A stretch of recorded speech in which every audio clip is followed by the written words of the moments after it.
el café matemático es esencialmente una reunión informal que venimos haciendo en el CIFA desde hace más o menos un año, un poquito más tal vez, y la idea es como reunirnos una vez al mes y discutir algún tema de forma, digamos, informal, y como sería un café, ¿no? Todos sentados y hablando sobre un tema y pues, que la cuestión se maneje de una forma más o menos orgánica. Evidentemente tuvimos que pararlo por el COVID, pero decidimos intentar hacerlo de esta manera virtual. Eso le pone un poquito de complicaciones al asunto porque antes era un poquito más como todos nos reuníamos en un lugar y empezamos a hablar y etcétera. Entonces, ahorita yo tal vez voy a intentar guiar un poquito la conversación al principio, igual si luego va tomando vida propia, pues adelante. La idea es justamente que participen todos, que realmente sea una reunión para discutir este tema. Entonces, porque de hecho la idea principal de esta era poner, bueno, en general de todos los cafés es poner a los profesores y a los matemáticos y, bueno, en este caso, perdón, a los profesores y a los estudiantes, pero en este caso y en otros momentos, a gente también exterior de la universidad que tiene interés en la matemática en contacto. Y esa es la idea ahorita. Entonces, o sea, si los estudiantes tienen preguntas, no duden en parar y hacerlas, ¿ok? Entonces, tal vez, ahora sí, para introducir un poquito el tema, yo creo que muchos de nosotros, en particular los que hemos estudiado matemática, aquí hay gente de matemática y de ciencias sectoriales y hay gente también exterior a estas carreras, pero que también hacen carreras con mucha matemática. Pero los que hemos estudiado mate muchas veces llegamos y cuando estábamos estudiando mate llegamos y decíamos, sí, yo estoy estudiando mate, y entonces la gente lo primero que le decía es, para dar clases. Y pues sí, eso es uno de los muchos caminos que puede seguir un matemático, por supuesto. Creo también a algunos amigos actuarios me han contado que a ellos lo que les pasa es que cuando dicen yo estudio ciencias actuariales, llegan y les preguntan, para actuar.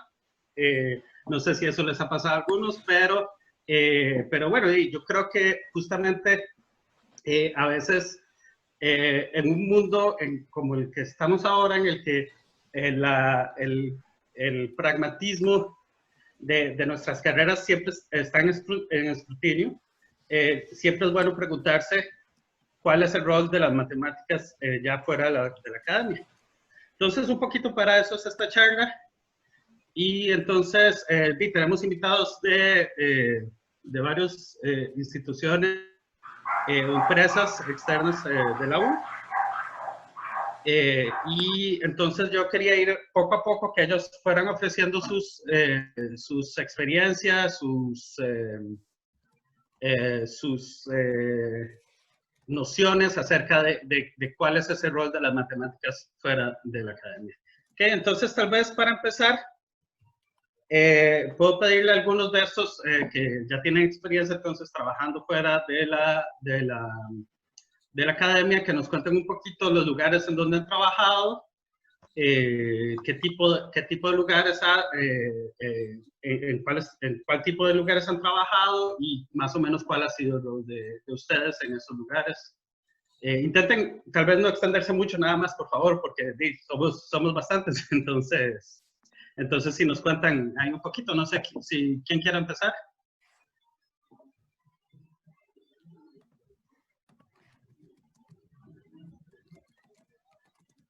No sé, veo ahí a Santiago. Santiago es profesor de la escuela y sé que ha trabajado varias veces por fuera de la escuela, entonces tal vez nos puede contar un poco. Ok, bueno, me agarró tarde porque fue difícil.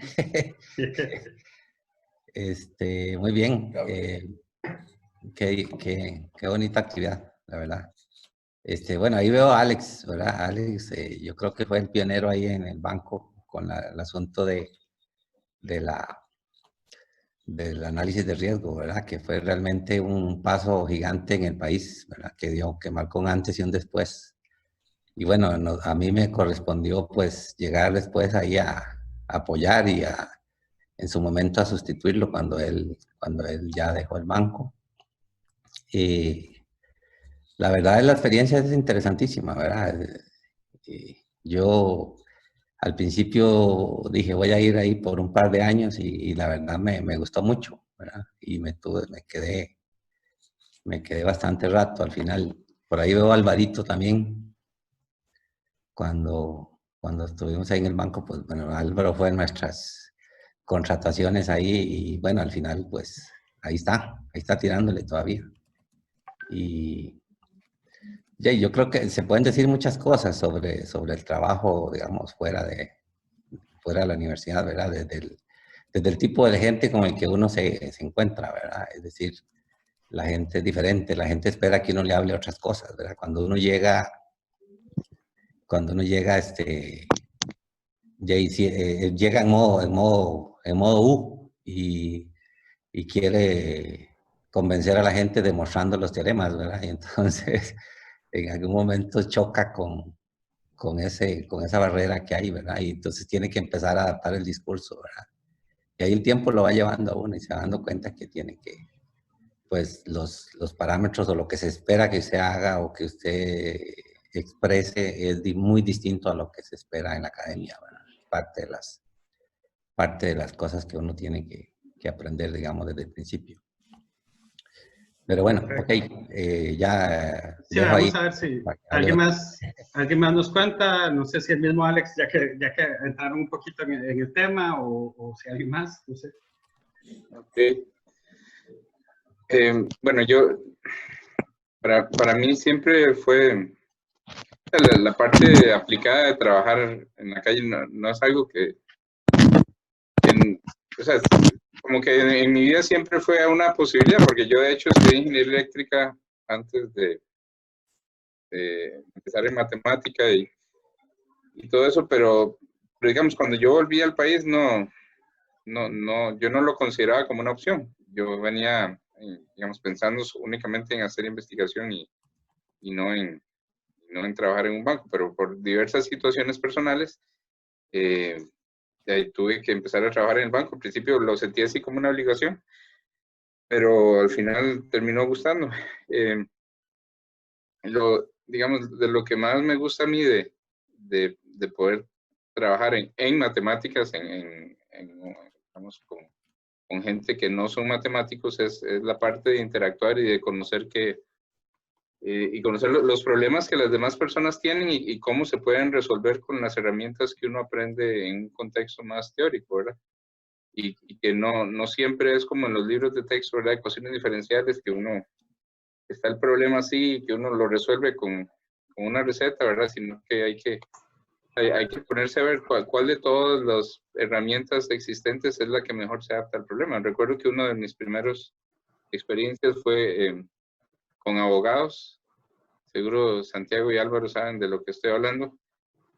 Había que calcular algo ahí de riesgo legal y el jefe mío, que es el actual gerente del banco, no, lo que hace es mandarlo a uno a hablar con los abogados y ustedes se imaginan, alguien que viene de estar metido con espacios de Dirichlet y grandes desviaciones y de pronto tiene que ponerse a hablar con un grupo de abogados a ver cómo modela el proceso de los juicios contra el banco.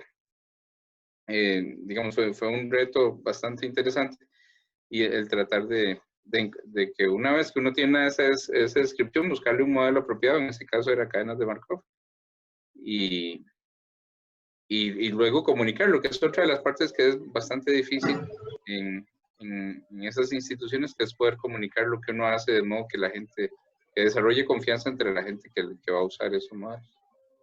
Pero para mí fue una experiencia, o es una experiencia muy agradable, especialmente por la interacción. Es que yo escuché que este tema el coach de los Packers drafteó Okay. Bueno, alguien tiene ahí el micrófono abierto. para joder a Aaron Rodgers, digamos, para Sí. que era el que mandaba. Entonces, Mari, no sé si lo puedes... como que los más siguen mal, ¿verdad? Okay. Listo. Yes. Estaba 100% segura si estaba hablando con nosotros o no. Sí, bueno, no sé si alguien nos quiere hablar. Sé que tenemos un invitado que trabaja en el ICE. No sé si Juan José, ¿verdad? Exacto. Mucho gusto, Juan José. No sé si nos quieres contar un poquito qué haces y... Bueno, mucho gusto. Bueno, mi nombre es Juan José. Yo estudié ingeniería civil. Estudié ingeniería civil y después me egresé de la maestría en matemática aplicada ahí en la UCR e hice una maestría en estadística en la ETH. Y yo trabajo en la unidad de análisis hidrológico.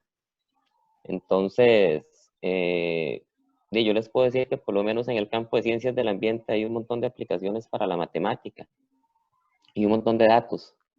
Por ejemplo, solo en meteorología o hidrología, uno tiene redes de estaciones meteorológicas a lo largo de todo el país, midiendo cada 10 minutos, cada 5 minutos, si así lo quieren, información. Entonces uno tiene información que varía en el tiempo y en el espacio. Entonces ahí, o sea, se pueden hacer modelos espaciotemporales con los datos. Se pueden hacer cosas que tal vez, por ejemplo, en actuariado ven aplicados a otros temas, como por ejemplo, distribuciones de pérdidas. Usted de nada más le da vuelta y lo que está calculando más bien son los caudales máximos para diseñar una represa o el viento máximo que puede tener un aerogenerador. Entonces, yo lo que he visto es eso, que hay digamos, para la matemática hay un montón de espacio de aplicación en las ciencias del ambiente. Y una vez, bueno, el año pasado en el EVA es el Congreso de Valor Extremo. Hay un matemático que se llama Anthony Davison, que él trabaja en EPFL. Entonces él decía que, bueno, él trabaja mucho en la industria. Él decía que a veces sentía que tal vez la matemática había tenido como una deuda en la parte de comunicación, porque esa transmisión entre lo que la mate puede hacer y ya se puede hacer, a veces es muy lenta. Entonces, a veces en la ingeniería se están haciendo cosas que desde hace 20 años dejaron de ser una limitante, o sea, se están aplicando métodos viejísimos, solo porque hace 20 años se imprimió el libro y se siguió reimprimiendo. Y nunca les dijeron como, eso ya no es una limitación eso ya no es una limitación, ya se pueden aplicar métodos más complejos. Entonces él decía que las veces que él había hecho, por ejemplo, años sabáticos, se había ido a meter a institutos de investigación para poder tener un feeling de qué son los problemas que se estaban resolviendo en ese tipo de institutos. Y más bien decirle, mira, eso que usted quiere resolver, lo podemos hacer con este método. Eso que usted cree que no se puede hacer, hace años lo podemos hacer. Y bueno, mucho gusto. Bueno, mucho gusto, José. Muchas gracias. No sé, ¿alguien más? Sé que también está en Bermudas. Ya él se presentó, pero solo éramos unos cuantos en el momento. Entonces, no sé si quieres contarnos también un poquito de lo que hacen en bueno, buenas tardes.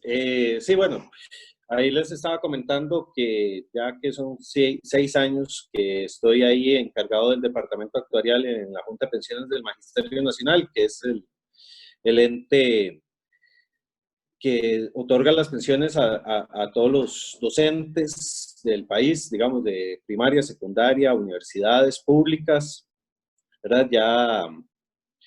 Ya hay bastante tiempo, es más de la parte que yo estudié, un poquito ahí viendo las anécdotas o las cuestiones que comentaban Alex y inclusive Juan José ahora, me recordaba que yo antes de trabajar en el magisterio estuve trabajando en una Big Four de auditoría. Ahí ayudé a formar el departamento actuarial en la parte de servicios y estábamos en la parte de valoración, que es otorgarle el precio a ciertos activos. Y ahora que Alex comentaba de la teoría, ¿verdad? Que uno a veces ve la teoría en los ejercicios en la U y todo, y cuando llega a la práctica a veces cambia mucho, hay que buscar un buen modelo.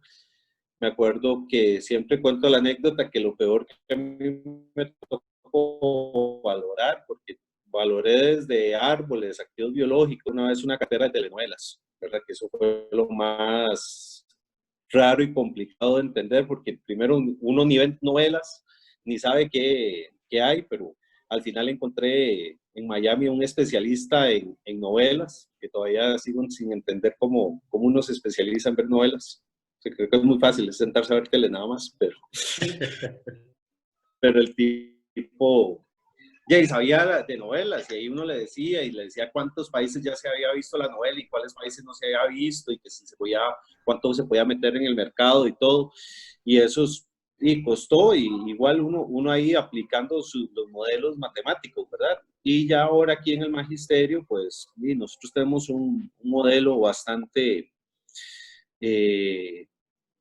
importante, digamos, o complejo matemáticamente, que es de cadenas de Markov por Monte Carlo para hacer la valoración actuarial de los pasivos y los activos del fondo, ¿verdad? Y ahí una de las claves es siempre la actualización, ¿verdad? Que me uno a las palabras que ahora que decía Juan José, porque muchas veces la gente sale y se queda con la teoría de cuando estudiaron, ¿verdad? De hace 10 años, hace 20 años, y la matemática es un área que constantemente se está renovando y aplicando, ¿verdad? Entonces, la actualización creo que es muy, muy importante para uno siempre estar ahí atento y ver cómo se pueden ir mejorando justo los modelos que uno está aplicando.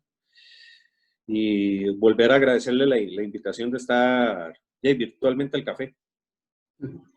Pues sí, qué bien, qué bien que estás aquí, Stan.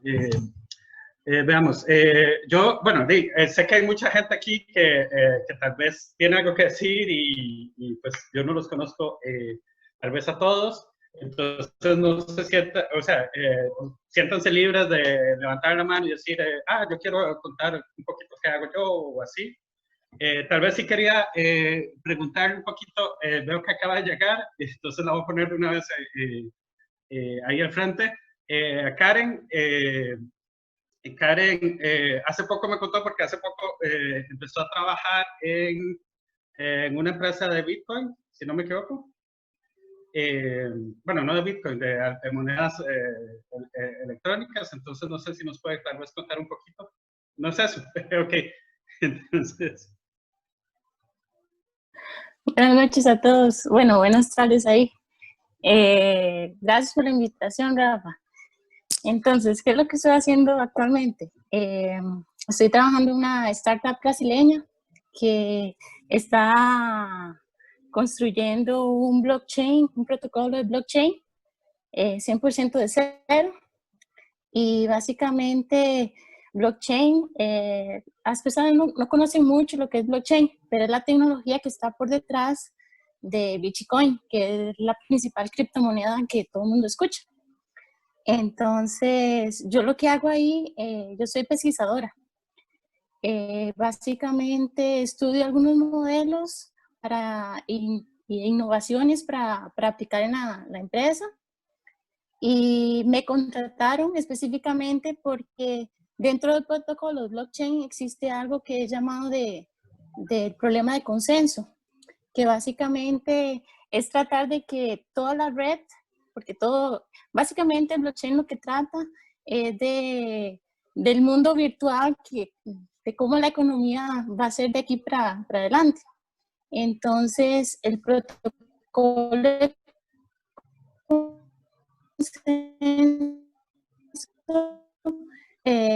trata de teoría de juegos con cripto, no se llama cripto, se llama, disculpa, entró aquí una llamada. Criptografía, disculpe, con criptografía, y básicamente yo tengo que llegar a un equilibrio de Nash para que el consenso se lleve a cabo. Entonces, algo bien aplicado, pero básicamente tengo casi un año ya de trabajar en la empresa, y los primeros meses fue de un poco de adecuarme a ese nuevo mundo, porque yo no conocía nada, porque básicamente entré por un reto personal, quería alejarme un poquito de la academia, había hecho ya un doctorado en control estocástico, pero estaba muy sola, haciendo pesquisa y todo nada más, investigación. Entonces decidí ir para el mercado y entre las opciones que aparecieron fueron esa empresa, esa startup. Y bueno, estoy básicamente haciendo eso, un poco de investigación, pero de campo. Genial, Karen. Muchas gracias. De nada. Tal vez también, insisto, no duden en meterse en, si lo ven posible, o etcétera. Tal vez alguien que también es un poco interesante porque creo que ha estado usando matemática fuera de la academia, pero de una forma un poco normal, es Ronald aquí. Ronald, él creo que mezcla un poquito las matemáticas con la música. No sé si nos quieres contar un poco.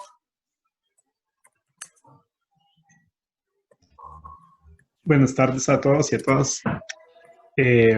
Pues sí, bueno, yo me especialicé en lógica matemática, ¿verdad? Que es de las ramas más abstractas de la matemática. Sin embargo, bueno, yo también soy músico y entonces he estado en los últimos años utilizando matemáticas para hacer música electrónica, música experimental básicamente, y música un poco tal vez no tan experimental. He utilizado sobre todo matemática que no es la que yo estudié, sino que he estado teniendo que aprender cosas sobre todo de probabilidades, procesos estocásticos e inteligencia artificial para hacer algo que se llama composición algorítmica, composición estocástica, ¿verdad? Entonces es mucha programación, es mucha mate también, es probabilidad y estadística. Y yo en realidad cuando estudié el bachillerato de mate, yo nunca fui muy bueno en probabilidades, ¿verdad? Era como algo que yo le oía, pero al final terminé aprendiendo eso para hacer música. Entonces hago música que es como lo que llaman música electroacústica, que son más como cosas texturales y timbres.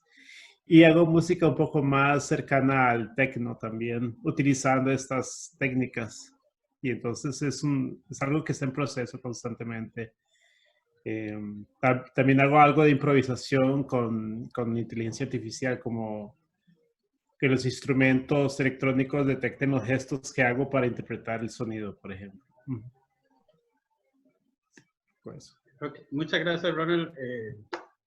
También, bueno, yo creo que algunos de aquí saben que, bueno, ya nos han hablado Chago y Alex, que no es que las dos cosas sean completamente separadas, la academia o la industria, digamos. Dentro de esa gente tenemos aquí otro profesor de nosotros, Álvaro, no sé si que trabaja en el banco, no sé si nos quieres contar un poquito también. Sí, bueno, muy buenas tardes. Ahí veo a varios de mis exalumnos, tanto de la maestría como de actuariado, entonces siempre es un gusto, y bueno, conociendo también caras nuevas, incluso a José Alberto, a Fonseca, que lo conozco por informes del banco de cuando él estuvo por ahí. Pues sí, yo soy vamos a ver si me acuerdo, cuando usted, su profesor de doctorado, entonces digamos que yo sería como un Alex 2, me parece, porque Alex fue el jefe de Santiago y ahora yo soy la persona que reemplaza a Santiago en ese puesto. Entonces, si lo vemos con la analogía de los doctores, creo que soy un Alex 2. Entonces, pues un poco lo que hemos aprendido en el banco ya con estos, que pueden ser como unos 14 o 15 años que tiene la dirección de existir, yo la integro como desde hace unos 6 años, es ir aprendiendo de lo que hacen otras áreas para que los modelos matemáticos sean cada vez más robustos y generen más valor en las instituciones. Entonces yo de lo que han comentado, y que pues, obviamente en temas de banca pues nos preocupan temas de las probabilidades de impago. Por ejemplo, ahora con la coyuntura del COVID-19, el banco ha tenido que reestructurar una cantidad impresionante e inédita de créditos, por lo que es esperable que las herramientas que hemos venido utilizando hasta ahora para predecir si alguien va a pagar o no va a pagar, pues empiecen a tener algunos problemas, ¿verdad? Entonces estamos en una etapa, y se lo he comentado a los estudiantes que están llevando el curso de teoría de riesgo este semestre conmigo, estamos ante una etapa en la que, en términos bancarios, si usted sigue haciendo lo que ha venido haciendo exactamente igual, pues está dejando ir una oportunidad increíble de probar cosas nuevas, cuestionarse, revisar algunos otros modelos que tal vez no han sido los que usted ha aplicado históricamente y ver, porque realmente estamos siendo completamente retados, ¿verdad? Con esta coyuntura. Y lo que yo quería agregar es que justamente una de las áreas de riesgo que más se ha desarrollado en estos últimos años es el área de riesgo modelo, que es el área que justamente trata de garantizar a la medida de lo posible de que las cosas que hacemos los matemáticos, los modelos, los desarrollos, realmente respondan en el sentido de una integridad matemática, es decir, que no se haya cometido errores a la hora de hacer algún tipo de inferencia estadística o de manipulación matemática, o que se hayan hecho errores a la hora de ponerlo en código, ¿verdad? Porque una de las grandes diferencias entre lo que hacemos estrictamente académico y en el banco es que, si bien tiene que existir un informe, al final tiene que haber un entregable, como decía Bermúdez. Si yo puedo tener la cadena Markov ahí más chiva, pero teórica, digamos, pero si no la puedo, o si no tengo los mecanismos para que funcione, entonces en el sector productivo pues me van a seguir viendo como estrictamente matemático, el bicho raro, ¿verdad? Y no voy a generar esas sinergias para que el equipo o la institución se nutra de los modelos que desarrollamos. Entonces ha habido toda una preocupación en el sector bancario de velar porque las cosas que se hacen tengan una revisión, una validación, un cuestionamiento de los supuestos, especialmente a raíz de la crisis del 2008-2009. Y estoy seguro que ahora, a partir de esta situación del COVID, también van a aparecer nuevas formas de hacer las cosas. Entonces, yo creo que más que nunca el conocimiento matemático, cuantitativo, estadístico, actuarial, va a seguir siendo muy buscado en las instituciones, en tanto ese espíritu o ese conocimiento lleve y genere ideas creativas diferentes de resolver las cosas. Y como decía Leitón, eso al final puede ser tener un poquito de paciencia para decir, mira, todo esto que a mí me habían hablado, que al final era una distribución de pérdida, pues efectivamente, si cambio las palabras, funciona muy parecido para modelar otras cosas. Entonces es un poco tener esa capacidad de tirarse al agua, de cuestionarse, de leer, de comentar con colegas, ¿verdad? Esto no funciona, ¿verdad? Con la idea de metido en el cubículo leyendo, o sea, esto funciona llamando a Alex, llamando a Santiago, hablando con Ignacio, con Michael. Realmente esa es la manera, ¿verdad?, en que se produce esa creatividad y ese conocimiento. Entonces eso es lo que quería aportar. Okay, muchas gracias, Álvaro.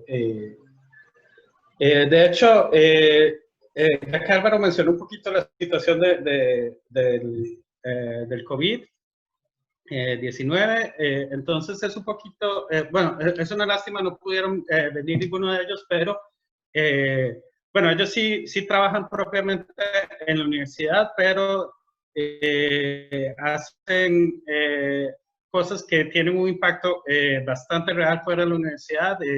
Es el grupo que ha estado ayudando al ministerio a modelar la propagación del virus. Como les digo, me dicen que ahí está Fabio. No me he dado cuenta. ¿Fabio está ahí? Sí, ahí está Fabio. Sí, aquí estoy. Mira, no lo había visto, sorry. Sí, entonces Fabio, sería genial que nos contaras un poquito, bueno, supongo que no puedes contar detalles de lo que estás trabajando propiamente con el ministerio, pero puedes tal vez contarnos un poquito en general de lo que es trabajar modelando enfermedades y pues sí. Genial. Yo vengo a escuchar las historias de los colegas que habían trabajado fuera de la academia. Pero, bueno, para empezar, bueno, para los que no me conocen, que hay un montón de gente que estoy seguro que no conozco, algunos ex estudiantes que han estado en la UI, no los sé, pero bueno, Fabio Sánchez, y trabajo en la modelación de enfermedades infecciosas, básicamente desde el doctorado. Y curiosamente fui manejador de riesgo en American Express en el 2006 también, y ha tenido que evolucionar a cómo vamos entendiendo un poco mejor la enfermedad, y eso ha pasado pues en otras ocasiones también. Entonces básicamente tratamos de describir un proceso epidemiológico para tratar de entender un poco mejor pues algunas particularidades de la enfermedad, ya sea puede ser a nivel espacial, a nivel país, comparar con diferentes regiones, usar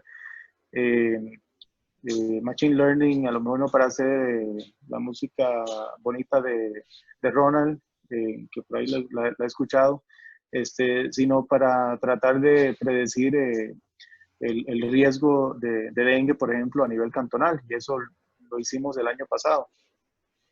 Y hemos tenido que evolucionar y aprender muchas cosas para tratar de las preguntas que queremos contestar, buscar la herramienta adecuada para tratar de contestar esa pregunta. Entonces, básicamente tenemos una pregunta, ahí tratamos de describir algo, tratamos de contestar algo y vemos cuál es la mejor herramienta. La ventaja en términos generales de este tipo de aplicación de las matemáticas es que pues uno puede trabajar pues, con mucha gente y mientras más gente que sepa del tema, mejor.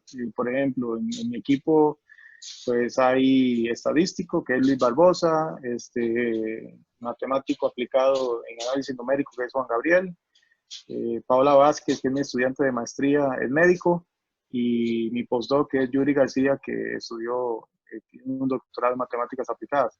Es más parecido a lo que yo hago, modelación, básicamente.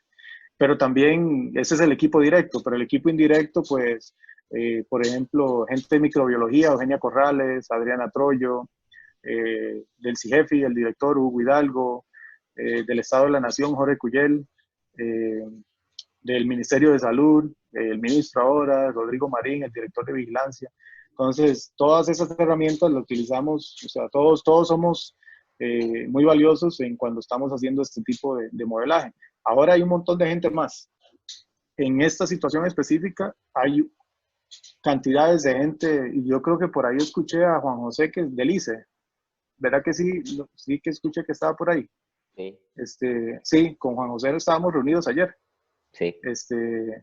Básicamente, en una de esas reuniones. Entonces hay un montón de actores ahora que asumo que yo conozco una parte de los que están haciendo algo con respecto al COVID en Costa Rica, y yo conozco, asumo a los que tengo que conocer, que pueden proveer algún tipo de información que sea valiosa para nosotros, que sirva de insumo, pero asumo que hay un montón de gente más. Son equipos bastante grandes, muy interdisciplinarios, mucha gente, y pues toda esa información tratamos de traducirla a insumos para los modelos que se van desarrollando pues para la situación específica de Costa Rica. De igual forma, nada más para concluir, de igual forma hay conozco algunos por ejemplo, el que está trabajando con el presidente de España es un colega, el que está trabajando con el presidente de México es mi tutor de doctorado. Le agarró un poco tarde al gobierno tratar de hacer esas cosas, pero ahí están trabajando con ellos. En Argentina también conozco a la persona que está trabajando en una parte de Argentina, no en el país completo. Y así el equipo de Imperial College lo conozco hace como 20 años, que es el grupo de Neil Ferguson. Mi colaborador y muy buen amigo Mason Porter de UCLA acaba de ganar un grant bastante grande para hacer modelaje de COVID en Estados Unidos con un grupo enorme. O sea, hay un montón de gente que está haciendo lo que estamos haciendo para sus países o ciudades particulares, y en términos generales, a lo que yo sé y lo que me han mostrado, estamos haciendo básicamente lo mismo, con las características particulares del país y a lo mejor algunas diferencias pues más intrínsecas de los modelos que se usan y eso. Pero básicamente es eso. Genial. Gracias, Fabio. Ya que no tenías pensado hablar y te forcé un poco. Pero bueno, no, claro, con gusto. Creo que... ¿Perdón? De la caja que lo acabo de ver que llegó.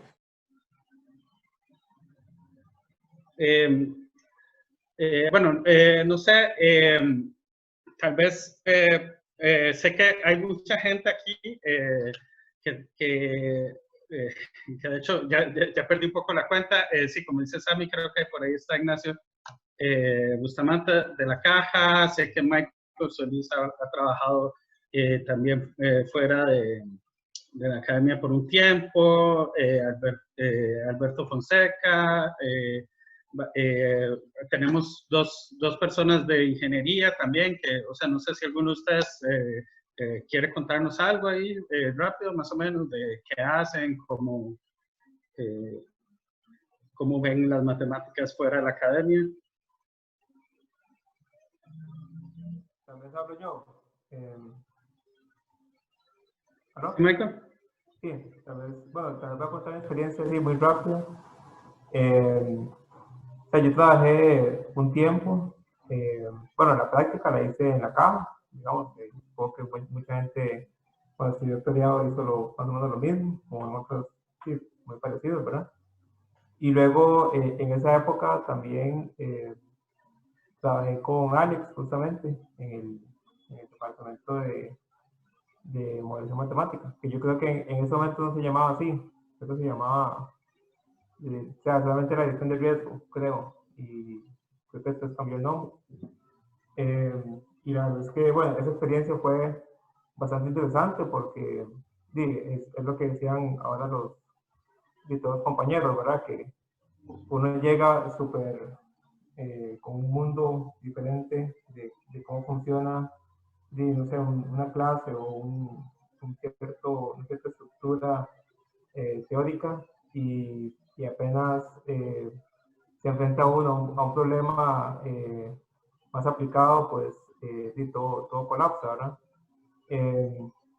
Me recuerdo una vez que Alex, justamente, si está, yo creo, me puso a leer un artículo de CEBAR, ¿verdad? Para hacer algo que hay que hacer en el banco, y yo lo leí, y después él me dijo, bueno, grábelo, haga algo con esto. O sea, duré como un día, 2 días totalmente colapsado porque no sabía ni siquiera cómo empezar a hacer nada, ¿verdad? Con respecto a eso. O sea, creo que ni siquiera entendí el artículo muy bien, y tampoco obviamente podía implementarlo, entonces era como ese colapso total de no saber qué hacer, ¿verdad? Y creo que eso es muy normal cuando uno está empezando, ¿verdad? Y bueno, por razones particulares, pues obviamente salí del banco y me quedé más como a la academia, pero últimamente, en los últimos, no me acuerdo exactamente cuántos son, como los últimos 2 o 3 años, la escuela hizo como un convenio con el banco, pues, el programa nacional, para hacer validaciones que son Es básicamente lo que contó ahora Álvaro, que el banco tiene sus modelos y pues existen, obviamente, en esa masa de información gigantesca, pues pueden que existan pequeños errores o hay que validar si, digamos, si el modelo es correcto o no es correcto, si existen supuestos que no se cumplen, ¿verdad? Hay un montón de situaciones que pueden pasar.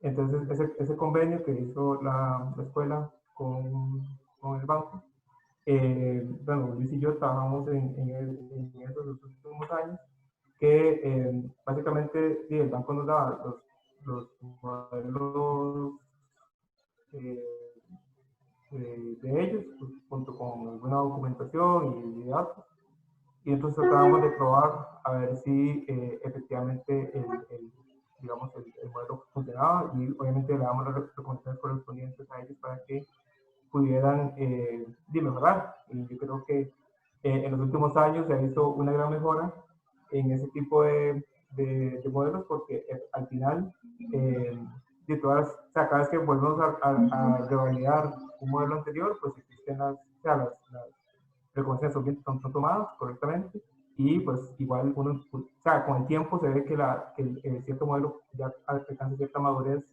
como para convertirse en algo más estable y más confiable, digamos, y lo cual es muy importante para hacer todos los cálculos, digamos, de riesgo que ellos hacen. Entonces creo que esa experiencia ha sido bastante interesante en el tema con el banco, y obviamente ojalá que todas esas relaciones se mantengan siempre, ¿verdad? Con la universidad y la academia y el banco en particular. Bueno,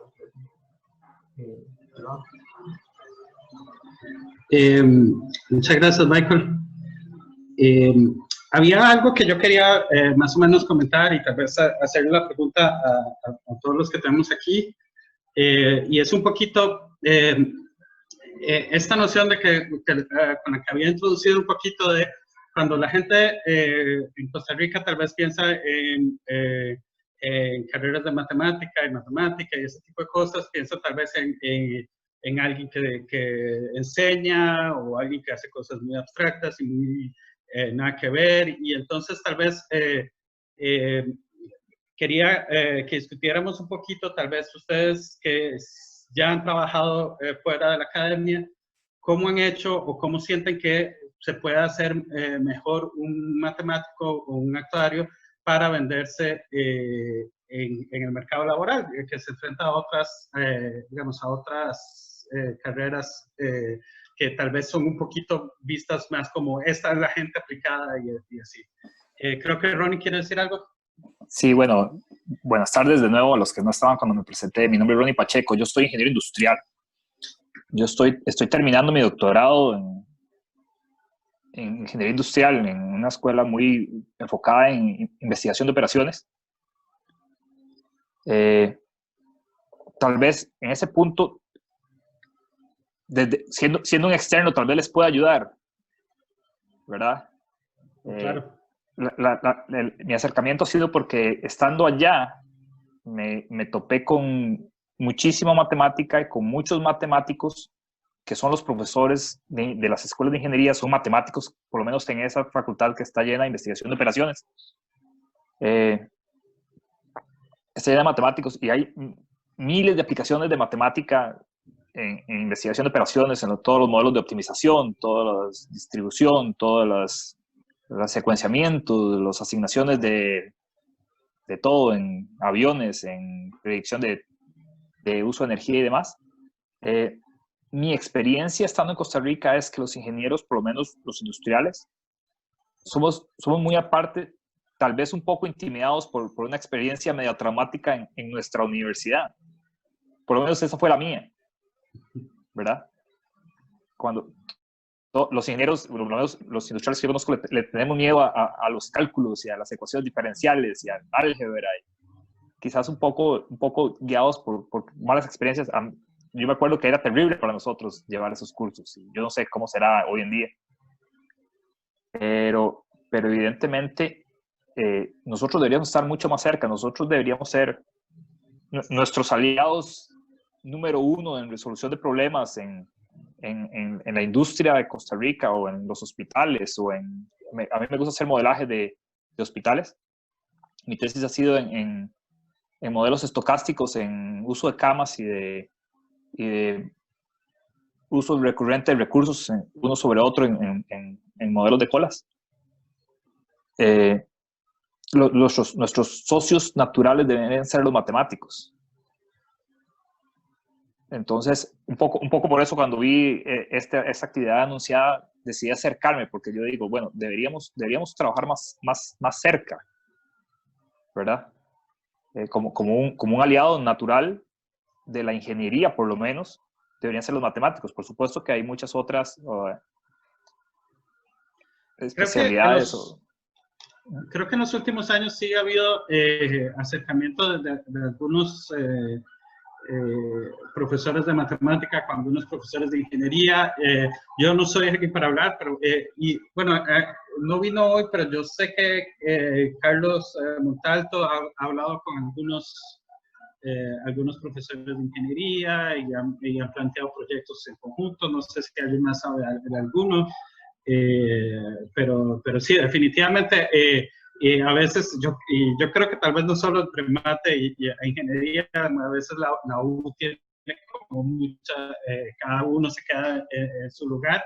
Es tal vez por eso que la misma idea de pensar la matemática fuera de la universidad es buena, o en general las carreras propias de la universidad tal vez fuera de la universidad. Pero sí, entonces... genial, o sea, si alguien tiene interés de conversar con Ronnie, ahí lo tienen, ahí tienen el contacto. Rafa. Sí. Sí, no, aportando, digamos, con este tema, digamos, a mí por experiencia, por cuestiones de la vida, a mí me tocó ser el primero en 2 lugares de trabajo, ¿verdad? Uno fue en la Bolsa Nacional de Valores, y otro fue en la firma auditora. Y uno descubre, ¿verdad? Lo que han estado hablando, ¿verdad? El hecho de ir a hablar con otros profesionales cuesta a veces, porque uno está acostumbrado a hablar o de probar las cosas y tal vez llegar ahí y entrar, pero también uno descubre, digamos, que el conocimiento que uno tiene en la escuela es muy importante, digamos, ya en la hora del día a día. Entonces ya la gente ahí valora mucho, digamos, el profesional, el conocimiento que uno adquiere en la U, pero sí a veces cuesta mucho, digamos, el ejemplificar o las cosas que uno tiene, digamos, de pasar de la matemática teórica, digamos, a la práctica. Con lo que a mí me pasó, digamos, tanto en la bolsa como en la firma, fue eso, que al final la gente se apoyaba mucho en uno para mejorar los mismos modelos que ellos tenían ahí, hechos por financistas, y eran modelos que ahí se habían aplicado y uno les puede dar ese granito de arena. Yo siento que la matemática tiene que estar muy cerca, digamos, de otras carreras, de otras ramas, y a veces nos separamos un poco, digamos. A mí fue por laboral. Luego, cuando yo doy clases de informática en la Universidad Nacional, y ahí es diferente, porque yo doy los cursos, los estudiantes dicen que son los cursos de mate camuflados, porque es investigación de operaciones y matemática discreta, aunque matemática discreta lo dice en el nombre, ¿verdad? Pero son propios de informática. Entonces ellos llegan confiados de que no va a haber mate. Y ahí ha sido, digamos, un reto para mí el poder dar los ejemplos, digamos, de un ejemplo sencillo de probar un código, ¿verdad? De hacer la prueba de que un código hace lo que uno dice, o probar o hacer un problema de redes, de investigación de operaciones.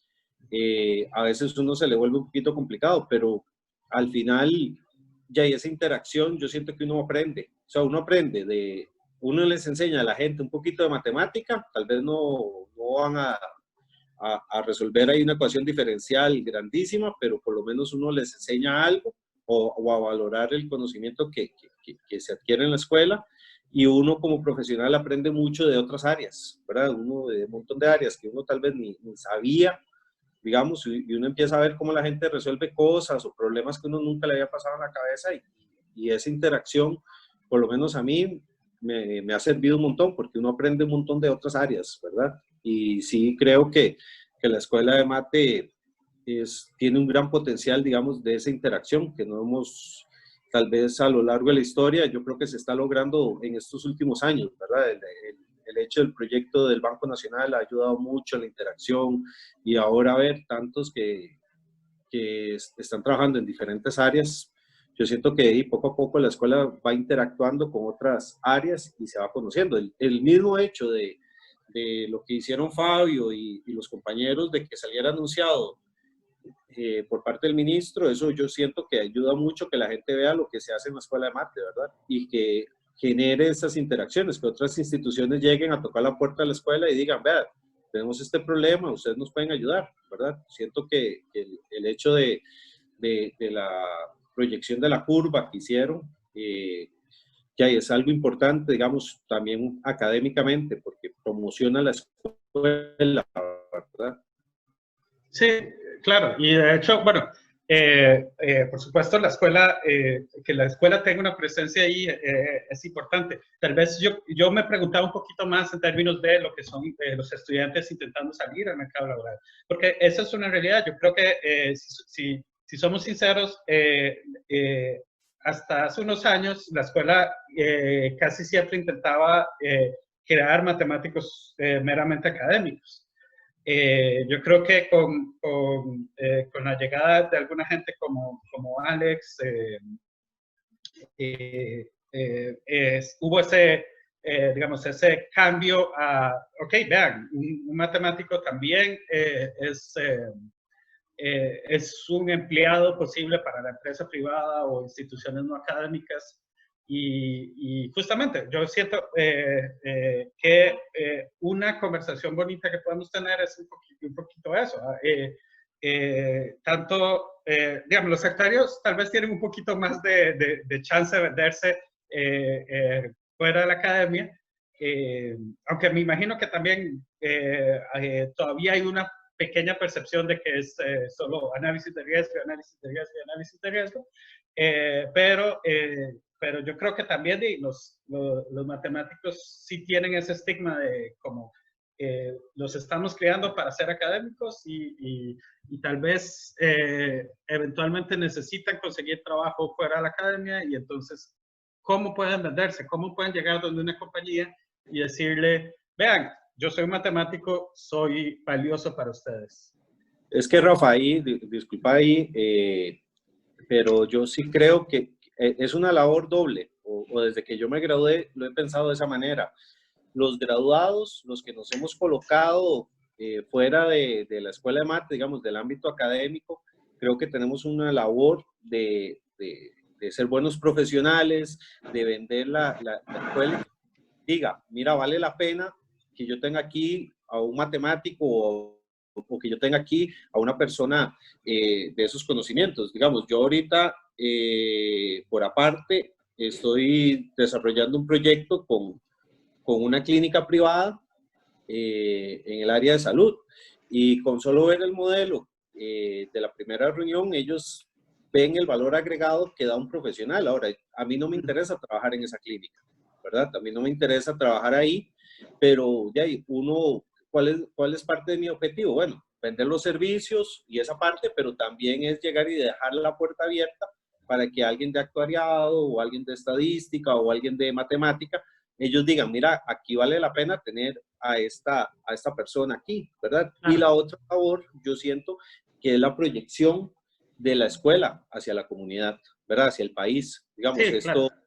que es importante, porque si la gente no sabe que existe el SIMPA, ¿verdad? Entonces la gente no sabe a dónde averiguar quién me puede resolver este problema que yo tengo en mi empresa, ¿verdad? Pero si el SIMPA es conocido, claro que la gente va a decir, no, yo voy a ir al SIMPA.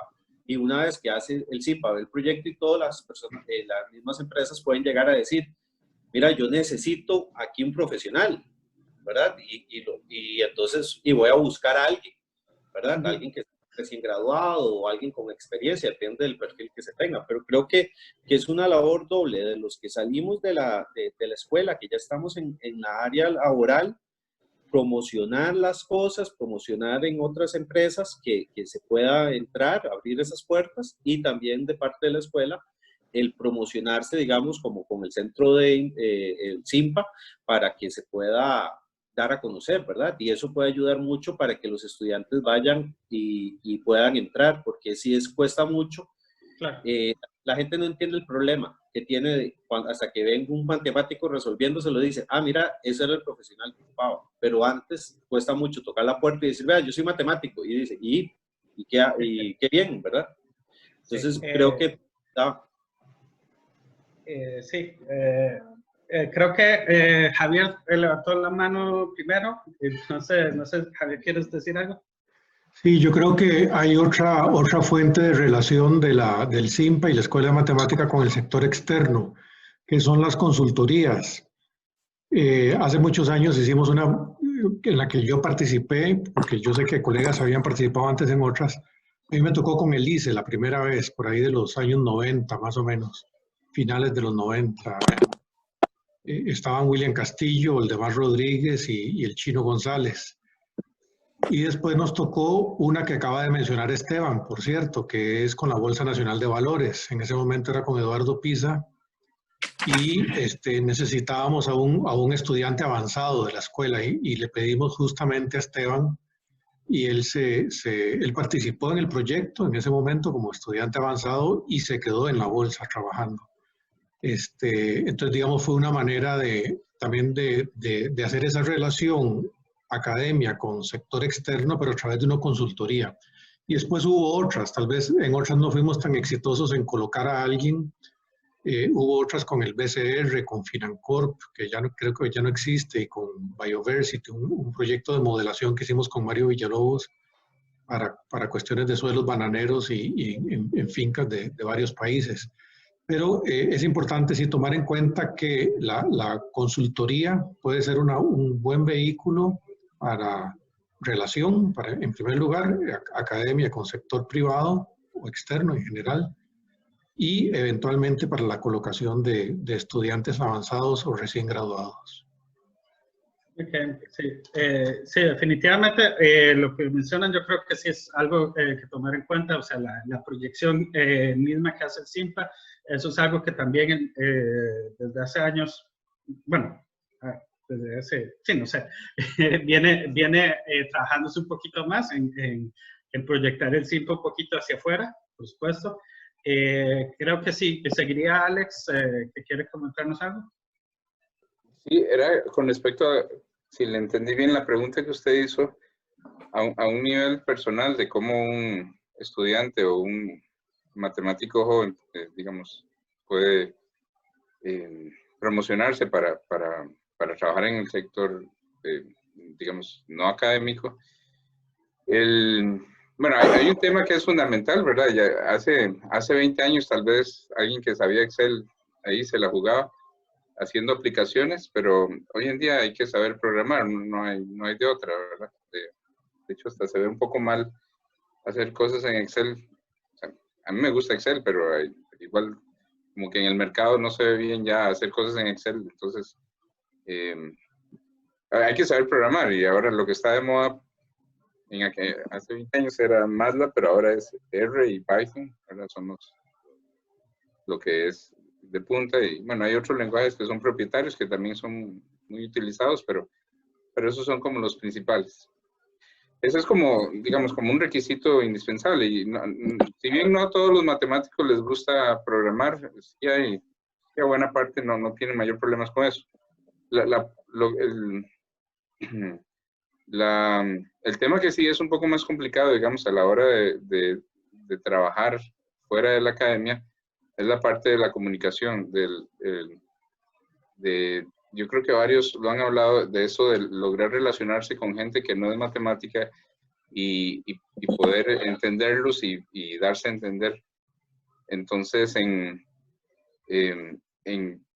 sí, o sea, se dan casos de gente que es muy buena técnicamente, la parte de programación la manejan y todo, pero entran a un lugar y no pueden interrelacionarse bien con el resto de equipos que, digamos, son interdisciplinarios porque no hablan el mismo lenguaje y no están dispuestos a aprender el lenguaje de los demás o a comunicarse, o a tratar de comunicarse en forma efectiva.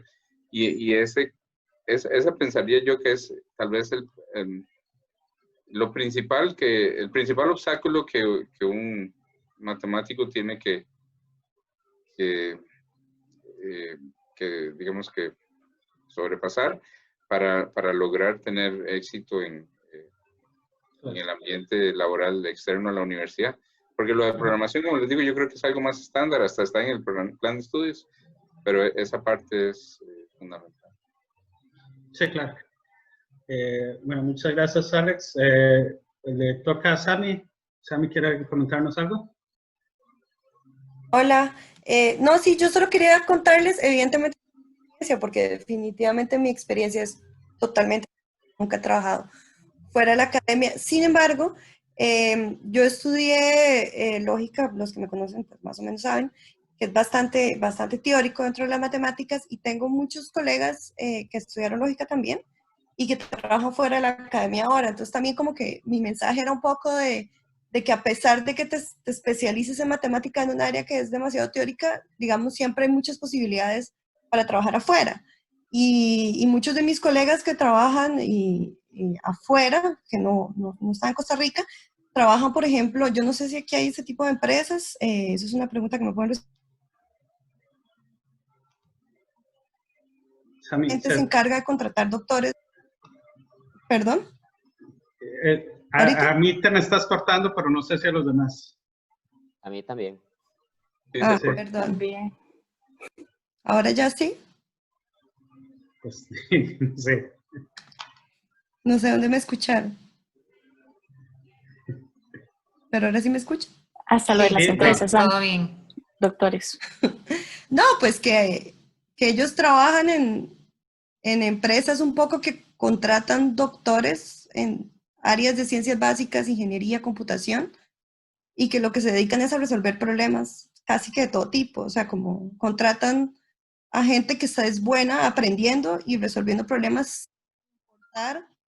que su formación no sea en esos temas. Entonces sí siento como que a pesar de que uno haya hecho una área muy teórica, digamos, no se le cierran las posibilidades de trabajar en la industria, si uno lo quisiera. Era un poco lo que quería decir. ¿Eso sí me lo escucharon? Sí. Ok. No sé si alguien quiere decir algo más acerca del tema, o tal vez podemos preguntarle un poquito a los estudiantes. Bueno, perdón. Nacho está ahí. Hola, hola a todos. Un gusto. Me incorporé un poco tarde, pero bueno, aquí estamos. Muy interesante la plática. No, yo quería agregar un poco tal vez a lo que comentó Alex, respecto a las habilidades de comunicación. Esa sin duda es una de las, yo la pondría dentro de los requerimientos, más allá de digamos, de la parte técnica que uno tiene que mostrar, cuando trabaja afuera, tenés que lograr ser capaz de vender el producto, ¿verdad? Y entonces, si querés llegar a explicar el modelo en función de la parte teórica, por ejemplo, pues vas por mal camino, ¿verdad? Normalmente, bueno, yo trabajo en la caja y ahí, como es bien sabido, hay una influencia o una parte política que es muy fuerte, porque hay muchos intereses de por medio. Es una institución muy grande que responde a necesidades de sectores nacionales muy vulnerables y por ende, pues obviamente los representantes del Estado, de los patronos, de los trabajadores, pues, ¿verdad? Tienen ahí siempre en junta hay un pulso fuerte. Entonces, tenés que tener habilidades claras de comunicación para poder hacer llegar los mensajes y vender los productos adecuadamente. En nuestro caso, pues hacemos trabajos principalmente para lo que es el régimen del IBM. Hay unos compañeros que trabajan también con el seguro de salud. Y bueno, y poco a poco nos hemos ido involucrando en otras áreas de la caja donde de pronto es un poco nuevo la incursión de la gente de Mate. Tenemos un proyecto con la gente con la gerencia financiera, el área de cobros, sobre los estudios de morosidad. Entonces hay 2 estudios ahí que queremos hacer, uno un poco en la vía de la sobrevivencia, de determinar probabilidades pues de que un patrono permanezca en un estado de morosidad, de acuerdo, ¿verdad? De acuerdo un poco con su historial y con otras características. Ahí un poco, ¿verdad? Sin hacer el comentario, tratar de aplicar un poco de lo que trabajamos con Michael en un curso de la licenciatura, de modelos de vida. Y también tenemos otro enfoque con la misma gente de cobros, con el mismo tema de morosidad, pero es más un poco aplicar modelos predictivos para tratar de determinar probabilidades de que un patrono caiga más bien en un estado de morosidad, ¿verdad? De acuerdo con, pues un poco con la información que se tiene en la base de datos gigantesca de CICERE que tiene la caja. Pero bueno, me salió un poquito lo que quería realmente comentarles, y que iba un poco en la línea del profesor Alex, es que para mí uno de los puntos fundamentales es el conocimiento de la legislación, ¿verdad? Y un conocimiento, digamos que integral, de la realidad nacional del país. Y aunque suene un poquito redundante, cuando uno está ahí ¿verdad? En Mate, ahí en la soledad del 4º piso, ¿verdad? Si usted llega y hace una encuesta, o si usted llega y le comenta a alguien, mira, conocer la ley de protección al trabajador, que te echan a patadas, ¿verdad? Porque ahí nadie le interesa eso. Eso no es lo cool, claramente no lo es, ¿verdad? No, los intereses están puestos en otro tipo de cosas. Pero si uno quiere realmente tener éxito afuera de la universidad o afuera del mundo académico, necesitas saber cuáles son las reglas del juego. Y de nada te sirve poder implementar, ¿verdad? Poder resolver un modelo, poder implementar unas ideas de un paper, alguna metodología nueva, si resulta que lo que vas a hacer es inconstitucional o va en contra, pues, de la normativa, o pues simplemente un artículo de la ley constitutiva de la caja que no te permite hacer eso, ¿verdad? O que no te permite pasarte de un cierto rango de financiamiento, en fin, ¿verdad? Esa parte legal no es particularmente atractiva para nosotros, pero es la que marca las reglas del juego, y es la que, de cierto modo, va a poner ahí unas condiciones de frontera que te van a delimitar el problema que estás trabajando. Entonces, mi consejo para los que, ¿verdad? Para los estudiantes, o para el que quiera tirarse un poco a la calle, es sepa desde un inicio que va a haber que leer códigos, va a haber que leer reglamentos, leyes, va a haber que estar empapado, porque también muy fácilmente alguien, ¿verdad?, puede esgrimar un argumento por la vía legal, y si uno desconoce realmente los alcances, se puede ver en una situación muy comprometida.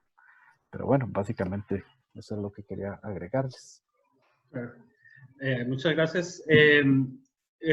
Antes de continuar, creo que ya empezar a irse un poco la gente, entonces, o sea, no es que tengamos que irnos ya, podemos seguir hablando, por supuesto, pero antes de que se me empiecen a ir, quería agradecer un poquito a la gente que vino, en particular, bueno, la gente que definitivamente no tiene como que mucho que ver con la escuela, pero se nos acercó para contarnos un poquito qué hacen y ni hablar de la gente que está en otros usos horarios y que entonces tal vez para ellos ya es muy tarde. Muchas gracias por venir y eso. Por aquí me dicen que Karen quiere hablar. Sí, sí, Rafa. Solo para complementar un poco su pregunta y con las respuestas que Alex y Ignacio dieron por ahí, yo creo que una cualidad que podría servirle a los estudiantes que están pensando ir para empresas y todo eso es hacer un poco de investigación por separado de cosas que les interesan y que sirva así como una característica que definiría sería ser proactivos. O sea, si hay algo que le llama la atención, investigar un poco más. Si hay una empresa que usted siempre soñó en trabajar o algo que le llama la atención, entonces investigar por separado. Hay cosas de la matemática que todavía no se aplicaron, entonces que pueden servir. Entonces, si usted llega a una empresa, tal vez no le dé mucho crédito, vamos a ver qué esa matemática hace. Y usted llega dando ideas de cosas que tal vez nadie dio sugerencias antes, creo que hace bastante la diferencia. Entonces, ese sería mi consejo, ser proactivos y buscar siempre, no quedarse con lo que le dan en la escuela. La escuela da muchas aperturas, está la parte de economía, está la parte de computación, está la parte de física, áreas que son bien relacionadas con la matemática, pero hay cosas un poco diferentes, inclusive computación, que es lo que yo estoy haciendo ahorita, que lleva mucha matemática, muchos modelos y que pueden servir bastante. Entonces, eso era lo que quería agregar ahí. Ok, muchas gracias, Karen. Bueno, yo quería también dejar un espacio para, porque a mí se me ocurrieron algunas preguntas, pero no sé si a los estudiantes se les ocurren algunas preguntas o inclusive, bueno, a otros de los que ya han hablado, tal vez se les ocurre algún comentario, etcétera, pero sí me gustaría intentar que los estudiantes pregunten algo, no sé, algo que quieran saber. Me dicen que Juan José levantó la mano. Sí. Okay. Yo nada más quería comentar que si ustedes como matemáticos o como actuarios o algo así quieren hacer un acercamiento hacia la industria, creo que lo primero que tienen que tener en cuenta es que no están hablando con matemáticos del otro lado, ¿verdad? Lo primero que tiene que haber para que haya comunicación es un lenguaje común. Y el lenguaje de la mate es muy particular, ¿verdad? Es un lenguaje que se construyó y es claro dentro de la mate, pero tal vez no así para la gente que está fuera de la mate. Entonces puede ser que lo que alguien está diciendo sea lo más preciso y lo más exacto hacia una persona que no es matemática y esa persona no le va a entender. Y a final de cuentas, si el mensaje no llega, es como que no se emitió, ¿verdad? En último, la comunicación es eso, es intercambiar ideas. Entonces, a mí sí me parecería que además de proactivamente, por parte ya sea de la escuela o del SIMPA, buscar proyectos, también deberían pensar en cómo los venden, ¿verdad? Cómo hacen esos acercamientos para poder explicarle a empresas donde tal vez todavía no están colocados matemáticos y actuarios, que ellos en efecto necesitan matemáticos y actuarios, porque eso es así, o sea, tal vez la gente todavía no sabe que está la necesidad, pero hay que explicarles que tienen una necesidad. Era eso. Muchas gracias, Juan José. Entonces, abrimos el espacio para preguntas. ¿O no hay preguntas? Siempre cuesta que los estudiantes se manden. Bueno, Jaime levantó la mano. Buenas, mi nombre es Jaime Garbanzo, soy profesor de Ingeniería Topográfica. Yo quiero hablarles un poco de mi experiencia. Bueno, yo estudié en Canadá una maestría que se llama una maestría en geomática, ¿no? Un poco de GIS y programación y todo lo que tenga que ver con mapeo y tecnología, ¿verdad? El asunto es que tuve un amigo que era matemático, que estaba estudiando la misma maestría que yo. Ese amigo fue súper exitoso en la maestría y además salió a trabajar inmediatamente. Entonces yo tengo la idea de el cambio de profesión en posgrado, por ejemplo, maestría. Eso les podría ayudar a conocer más de las otras áreas, por ejemplo, del área de ingeniería topográfica, ¿verdad? En este caso, ya nosotros ocupamos cierto tipo de conocimiento matemático. En este caso, yo estoy trabajando con modelos de geopotencial y eso lleva mucho background, ¿verdad? Matemático, que he tenido que ir tomando, ¿verdad? Y adquiriendo, pero hubiera sido más sencillo si hubiera tenido un compañero de trabajo que hubiera sido matemático y que hubiera entendido el problema desde el inicio. Entonces, ese sería mi aporte, digamos. Claro, muchas gracias, Jaime. Gracias.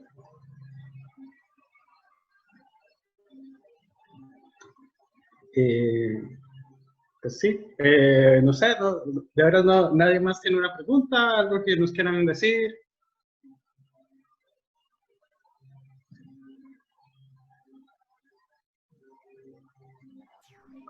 Álvaro está levantando la mano. Ah, perdón, sí. Como hay tantos, entonces no los veo a todos, perdón. Álvaro, dinos. Sí, digamos que, bueno, son dos cosas. Primero que nosotros acabamos de tener una contratación dentro del banco a partir de una experiencia positiva de pasantías, ¿verdad? Estadística, siento que la escuela de estadística en eso ha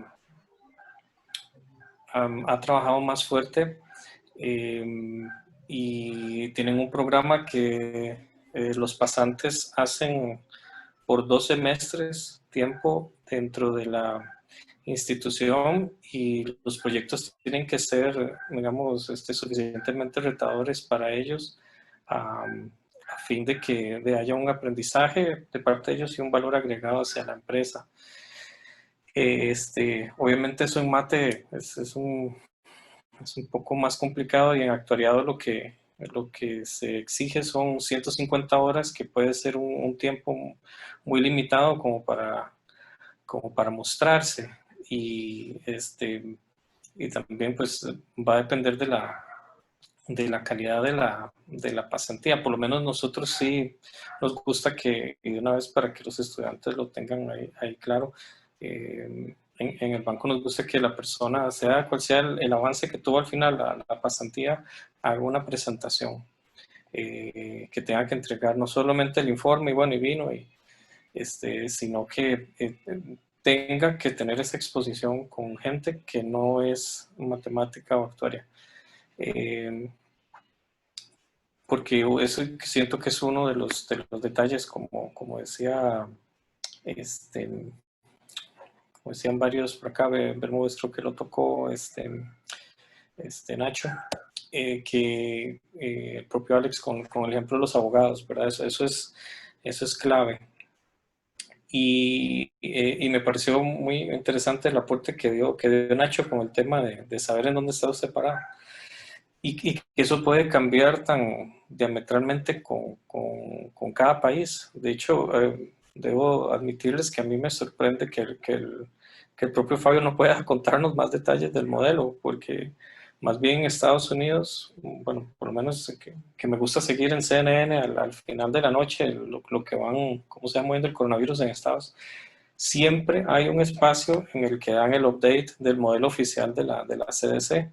Y si ustedes van a la página oficial de la CDC, que es el Center for Disease and Control, digamos, el centro de control de enfermedades de gringo, ustedes buscan ahí coronavirus y les aparece una página con todos los modelos, y no solo los modelos, o sea, las predicciones de cada uno de ellos y las referencias, como este modelo utiliza estos supuestos, este modelo lo hizo tal con estos supuestos. Entonces, más bien, hay una apertura completa Aquí está Cristina. Hay una apertura completa, más bien a que los modelos tengan toda esa apertura documental y que la gente esté enterada de lo que el modelo va diciendo día a día. Y más bien nosotros aquí, por un tema posiblemente cultural, tenemos la postura totalmente opuesta, que es, no, mantengamos el máximo secretismo, demos la información más a cuentagotas. Entonces, quiero dar ese ejemplo para que pues quede claro que así ocurre también en las instituciones. Uno piensa que voy a tener acceso a todos esos datos y la verdad es que no, o sea, usted llega y dice, no, estos datos sí están disponibles o no se pueden utilizar o no existe todo el histórico que uno quisiera, y eso puede ser un poco frustrante y a los posiblemente a los estudiantes esa experiencia a veces nos cuesta en el salón de clases, ¿verdad? En el aula, representarlo, porque en los cursos siempre llegamos como, bueno, aquí están estos datos y entonces ajustemos el modelo y dio tanto y el lambda y lo que sea, ¿verdad? Pero a veces no insistimos, ¿verdad? En que en la vida real llegar a esos datos depuraditos, ya cargados en R o en Python o en MATLAB, y hacer todo el resto puede ser una labor muy complicada y que requiere un alto consumo de tiempo, revisión, solicitudes, depuración. Y creo que esa es una también de los puntos que, para terminar el tema de lo que ocupa un matemático aplicado, es definitivamente una paciencia con el tema de los datos. O sea, dejar de creernos eso de que vemos un video de YouTube, ok, support vector machine, lo aprendí, ok, este es el comando en R, ok, pásame y la otra semana ya les tengo. Eso no pasa en la vida real, porque cuando llegan los datos, muchos de los supuestos de los modelos no se satisfacen, hay datos faltantes, hay datos duplicados, hay una serie de cuestiones que por las políticas en la forma en la que se guardan y se gestionan los datos en las instituciones se van a sorprender, ¿verdad? Entonces yo sí les digo que tienen que desarrollar esa habilidad, esa paciencia y esa búsqueda de alternativas con lo que aparece en el libro de texto, ¿verdad? Ok, muchas gracias, Álvaro. Pues yo creo que vamos llegando un poquito al final de nuestra reunión. Entonces, quiero de nuevo agradecerle a todos los que vinieron. Y pues los invito a que en las próximas reuniones se nos unan. Creo que Esteban Bermúdez me había solicitado dar un pequeño anuncio, entonces le doy paso a usted. Ok, bueno, gracias Rafa y bueno, y a todos y especialmente por la invitación. Dos temitas rápidos. Yo ya gestioné ahí dentro de JUPEMA la posibilidad de tener estudiantes pasantes. Entonces, si algún estudiante necesita hacer la práctica actuarial o quieren trabajar ahí un tiempo en JUPEMA, son bienvenidos. Ahí se ponen en contacto conmigo y podemos conversar y todo. Hay muchos temas para desarrollar ahí. Eso es un tema. Y el segundo tema es, bueno, podríamos verlo directamente con el SIMPA después, o si alguno tiene, digamos, anda buscando algún tema de maestría o algo así para desarrollar en tesis, que no sé si hay estudiantes de maestría acá. Nosotros queremos aplicar un modelo para la proyección de salarios que nosotros tenemos ahorita es de árboles y queremos modificarlo, hacerlo un poquito más robusto, pero bueno, por factores de tiempo, ¿verdad? No hemos podido desarrollarlo. Entonces, si algún estudiante, digamos, está interesado en ver cómo se puede aplicar esa parte o desarrollarlo, yo siento que puede ser hasta un tema de tesis, de maestría, y bienvenidos también. Entonces, que sepan que ahí en JUPEMA si alguien quiere aplicar la mate, ahí les tengo muchos problemitas para que los aplique. Gracias, Rafa. Gracias, Esteban. Entonces, no sé, igual hay cualquier cosa, tal vez puedes mandar el contacto al CIMPA y cualquier estudiante que tenga duda, se lo podemos hacer pasar. De hecho, también eventualmente creo que nosotros hacemos una feria de investigación, al menos las hemos hecho en años anteriores, entonces tal vez podemos invitar a gente externa, por supuesto, no solo a CUPEMA, a otra gente que tal vez le pueda interesar esto. Creo que María Luisa quiere decirnos algo. Sí, tal vez invitar a todos que activen sus cámaras para tomar una foto. Como son dos pantallas, entonces primero pues hacerlo una y luego la otra, ¿verdad? Pero para que quedemos a la historia, este café matemático virtual.